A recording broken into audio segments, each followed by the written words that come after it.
everyone, Loruna Softpaw again here.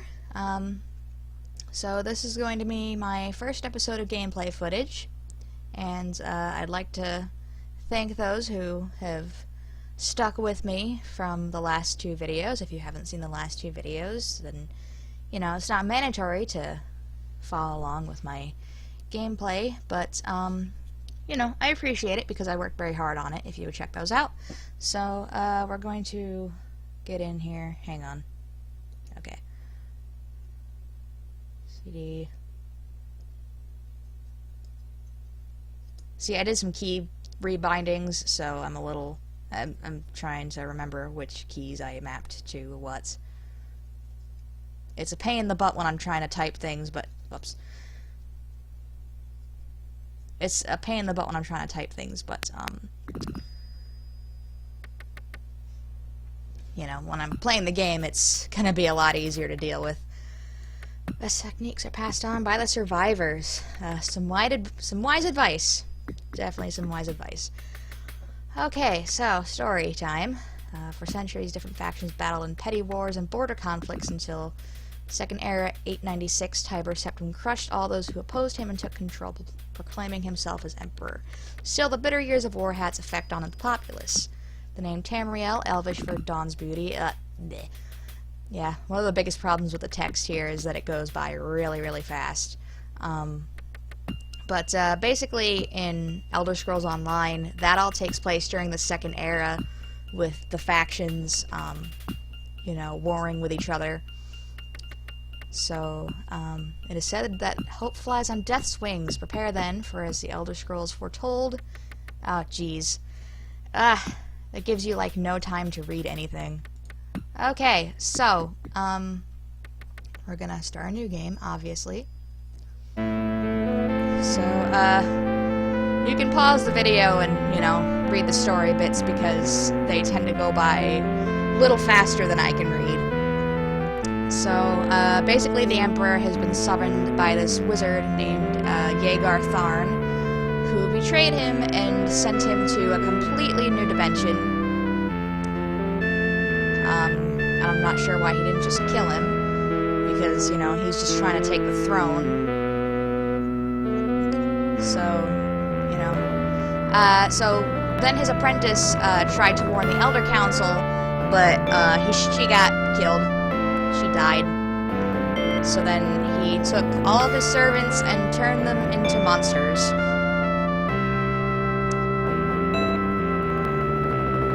So, I guess he didn't really have any need for,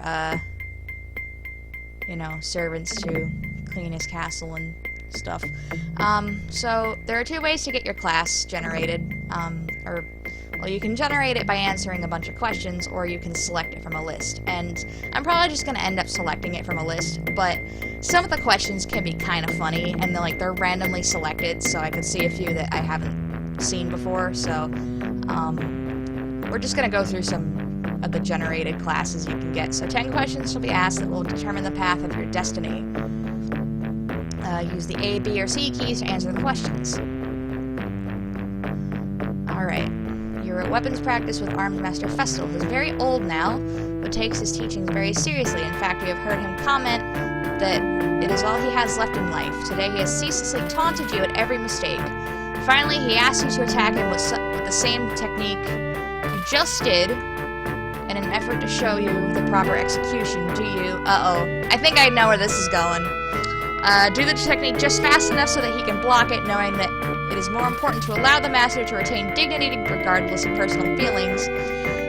B. Attack him at full speed, knowing that you could probably score the hit and justify his unfair treatment of you by showing the class you are actually doing it right.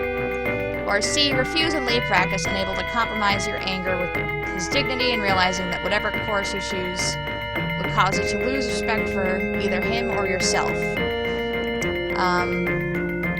Okay, I thought it was going to suggest we kill him, given some of the options that I've seen in these questions.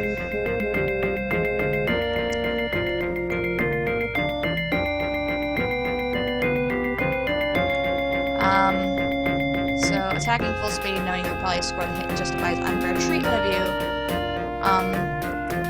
not sure if that would kill him or not, but, you know, we're doing it right, so. Your cousin has given you a very embarrassing nickname, and even worse, likes to call you in front of your friends. You've asked him to stop, but he finds it very amusing to watch you blush. What do you do? So, A, make up a more embarrassing nickname for him and use it constantly until he learns his lesson. I'm probably gonna pick that one because I am kind of a snark, and that's just what I do. Make up a story that makes your nickname a badge of honor instead of something humiliating. C, beat up your cousin and tell him if he ever calls you that nickname again, you will bloody him worse than this time. Well, that's a little excessive, so let's just go with A. Your father and you are returning from the town market when you see a small boy running from a store. In his hands, he clutches a loaf of bread. Behind him races the baker with a cleaver in his hands. You know that the boy must be hungry, but the town is suffering from a drought, which has made food valuable. Do you A, side with justice and urge your father to stop the boy? B, help the poor waif by running into the baker's way? Or C, stand out of the way and wait to see what your father decides, trusting his experience? Well, since I like to play as a thief with a heart of gold, I'm gonna go ahead and go with B. Your father sends you on a task which you loathe, cleaning the stables. On the way there, pitchfork in hand, you run into your friend from the homestead near your own. He offers to do it for you in return for a future favor of his choosing. Do you A, decline the offer knowing that your father expects you to do the work and it is better to not be in debt? B, accept his offer, reasoning that as long as the stables are cleaned, it matters not who does the cleaning. C, asked him to help you, knowing that two people can do the job faster than one, and agree to help him with the one task of his choosing in the future. I'm gonna go with B. Screw that. You take the opportunity when you can, kids.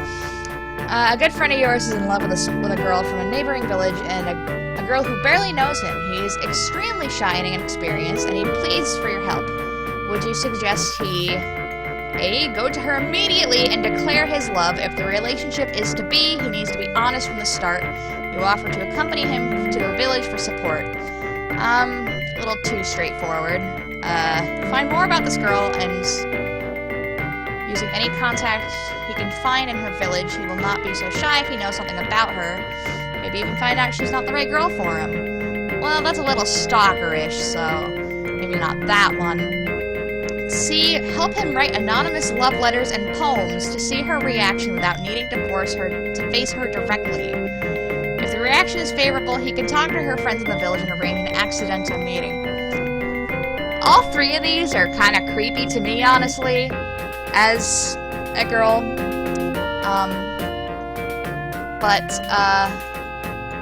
I guess B would be the least creepy and least confrontational of the three, so I'm just gonna go with B. Practicing alone, you develop a new fighting style you are very excited about. When you mention it to Armed Master Festal, he tells you it would never work in practical combat. Do you A, use the new style in the middle of the class bar? When it works, Festal will be forced to admit its practicality or give a reason for not accepting it. B, keep asking Festal questions about it, focusing on details of the form. Define his objection. Eventually, he will have to give more specific criticism.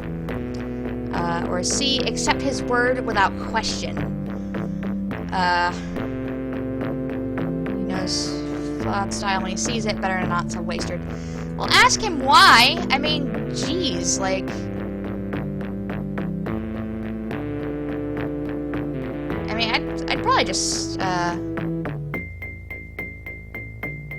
keep asking special questions or just use it.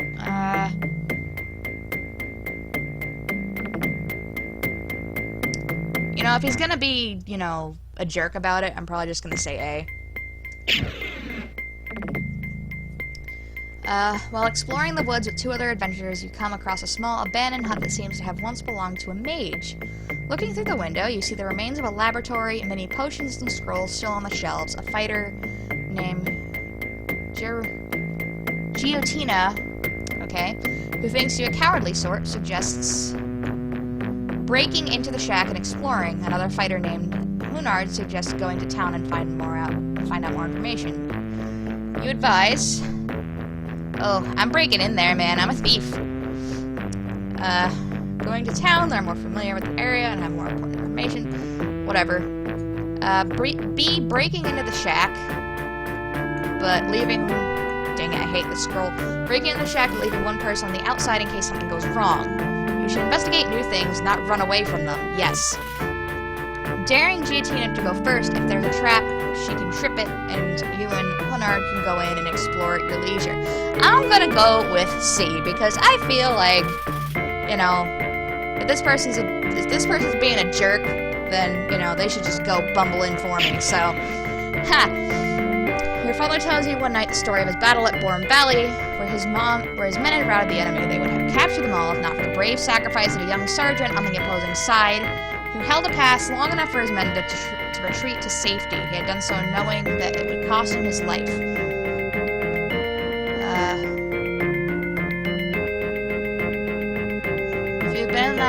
If you had been that man, you would have fled. Rationalizing your experience with battle tactics was too valuable to be wasted and could make a difference later. Well, that's kind of sucky. B, held the pass also so that the men under your command could flee, though it meant your life. C, search for some means to distract the enemy so your men might have the possibility of escaping, but not at the cost of your own life. C has the highest chance of failing, but why the hell not? You are told that a young man has been caught by the village guards and accused of murder. Apparently his brother was killed by a group of 4 ruffians in a local tavern, and in his grief the young man tracked each one of them down and murdered them. Upon reflection, you believe that A, the young man was acting honorably to avenge his brother's death, the village lord should let him go free. That's probably the one I'm gonna pick. B, even as you sympathize with the young man, vigilante law cannot be tolerated if there is to be peace. That's boring. The young man's only mistake was getting caught while exacting vengeance. For that, he must now accept whatever fate has in store for him. Yeah, it's like, that's fine. It's just, he was dumb and he got caught. Like, that's his problem. I'm just gonna say A. Alright, I got a little warrior in there. While fishing one sunny afternoon, you find that the boots which you discarded are now full of ants, who are busily making their way from a piece of bread you dropped in their anthill. Do you... Oh, God, I hate ants. Do you A, pick up the boots and wash all the ants off now, even though you are not leaving until dusk? B, watch the ants, curious as how they work so efficiently and content to live and let live. Or C, make boats out of leaves and then send each ant down the stream and pass time until a fish bites. Well, that's a weird thing.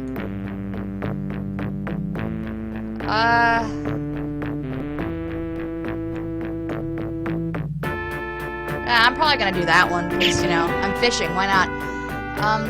Thou wouldst survive longest as a burglar.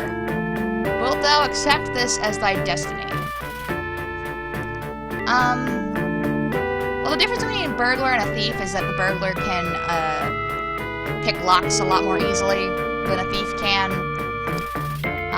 But they're not the best combat-wise. Or they're not as good as thieves combat-wise. But, it was actually a tough decision, because I was gonna just go back and pick thief, but, I don't know. You know what? Let's just go for it. Let's do burglar. What will be thy name? Burglar softball. There we go. And I'm going to be female. Alright, so it's been about 15 minutes. I'm gonna cut this video off here. So in the next video, we're going to, pick from Where Dost Thou Hail, Laruna Softpaw the Burglar. We're going to pick our region, and I think you guys can probably, you guys probably know what I'm going to be picking, so, I'll see you guys in the next episode. So, see you then.